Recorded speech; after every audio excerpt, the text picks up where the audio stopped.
De regreso con la invitada de conclusiones de hoy, la doctora Susana Mangana, @SusanaMangana en Twitter, analista internacional y experta en temas del mundo árabe y asuntos islámicos. Está en vivo desde Montevideo vía Skype con nosotros. Susana, Olgui Alarcón dice en Twitter, el mundo está en manos del odio y la violencia, además de la falta de humanidad, los niños son inocentes y lógico.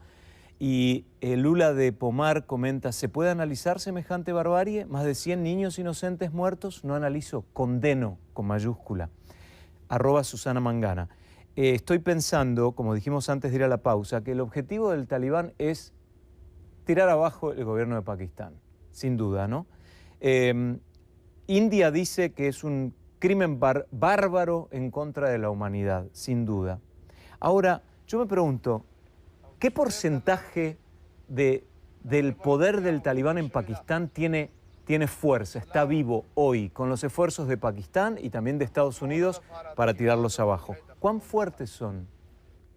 Bien, se habla normalmente a nivel de análisis geopolítico, entendemos que hay unos 35.000 mujahidines o combatientes dentro de esta agrupación que es Tehrik Talibán, es decir, no es solo una organización, sino que son varias que se aglutinan en este macro movimiento de los talibán en Pakistán. Ahora bien, tenemos zonas sumamente rurales donde son los talibán que gobiernan y no las autoridades regionales o lo que sería el gobierno de Pakistán. Lo que hay que entender es que también hay presiones extranjeras sobre el gobierno del primer ministro Sharif, por ejemplo, presiones de la propia China, que entiende que algunos yugures que quieren también la independencia de Xinjiang en China también cruzan esa frontera porosa hacia Pakistán. Asimismo, hay presiones también de Afganistán porque el gobierno de Kabul entiende que muchas veces las autoridades pakistaníes han sido algo más que complacientes con el movimiento de los talibán, que cruzan también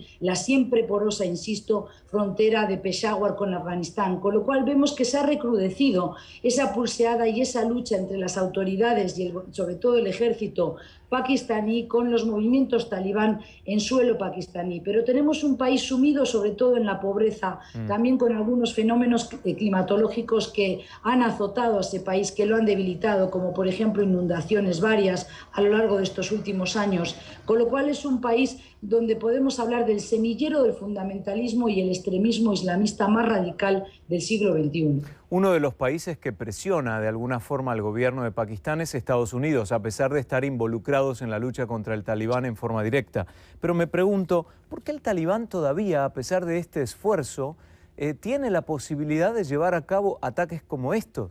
¿Es debilidad del gobierno? ¿Un colegio militar de niños que representa a la estructura nacional, a lo contrario al talibán? ¿Es el blanco perfecto? Había una escalera posicionada sobre una de las paredes que había quedado y esa fue la forma de acceso. Es un poco también de desatención por parte de las autoridades. Por supuesto, yo lo que creo es que las autoridades pakistaníes realmente no controlan todo el territorio del país y además estamos hablando de un país muy populoso, con más de 180 millones de habitantes. En realidad no hay una estadística fiable porque no sabemos cómo se realiza el censo y si realmente tienen la capacidad de poder controlar todo el territorio. El movimiento talibán sigue siendo fuerte en Pakistán, como también lo es en Afganistán, porque estamos hablando de zonas remotas de las capitales, zonas donde gobiernan los jefes tribales, donde hay unas luchas intestinas entre diferentes tribus, con lo cual es sumamente fácil controlar a los civiles porque imponiendo el terror, como lo acaban de hacer ahora con esta escuela militar, que por cierto no todos los niños son hijos de militares, sino que muchas familias ahorran dinero para poder enviar a sus hijos a lo que entienden que es una educación superior, una educación un poquito mejor de la que tendrían, por ejemplo, en escuelas y liceos públicos. Con lo cual realmente es un toque de atención para las autoridades pakistaníes porque no solo no pueden proteger a sus ciudadanos, sino que además esto demuestra que el combate cuerpo a cuerpo, el recurrir a la violencia armada para combatir al extremismo del movimiento talibán está resultando ser un proceso muy lento, pero además muy ineficaz e ineficiente. Y yo insisto mucho en otras columnas contigo, en otros programas, donde siempre digo que solo por la vía de las armas no vamos a poder terminar con el movimiento extremista, ya sea el Estado Islámico, Al-Qaeda y ahora estos movimientos talibán en Pakistán. Hace falta trabajar mucho más a nivel de educación para arrinconar a los violentos, para educar a nuestros niños, tanto en el mundo musulmán pero también en Occidente, en valores, en erradicar la violencia de nuestro sistema, de nuestra sociedad. Y esto es un proceso lento, pero es mucho más eficaz a la larga que recurrir a las armas. Me quedan 2 minutos y quiero tomar 2 temas en particular. Por un lado ¿se puede esperar un diálogo con el talibán? ¿Sería algo que podríamos llegar a contemplar o no?